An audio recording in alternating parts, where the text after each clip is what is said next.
The wreck of Australia's first submarine HMAS AE-1 has been found more than 103 years after it disappeared.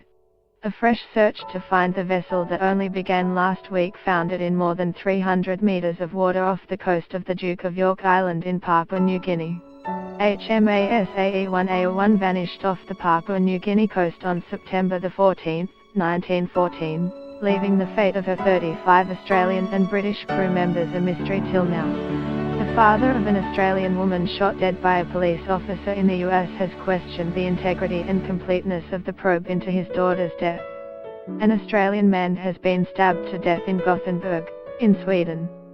Senator Mark Warner warned US President Donald Trump against firing Special Counsel Robert Mueller or pardoning targets of the federal probe into Russia and the president's Republican campaign.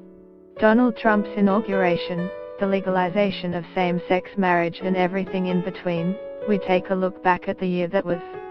Customers can now get their selfie on their cappuccino, with the Tea Terrace in Oxford Street, the first to introduce the frothy portrait. British Prime Minister Theresa May said in Parliament that Brexit could be delayed in exceptional circumstances for the shortest possible time. HMAS AE-1 AE-1 vanished off the Papua New Guinea coast on September 14, 1914, leaving the fate of her 35 Australian and British crew members a mystery till now. AE-1 vanished off Rabaul on September 14, 1914, and the fate of her 35 Australian and British crew members was one of the biggest mysteries in Australian military history. It was the first loss for the RAN and the first Allied submarine loss in World War I, a significant tragedy felt by our nation and our allies, Defence Minister Marise Payne said in a statement on Thursday. After the submarine was found by the search ship Fugro Equator, a commemorative service was held to remember those who died.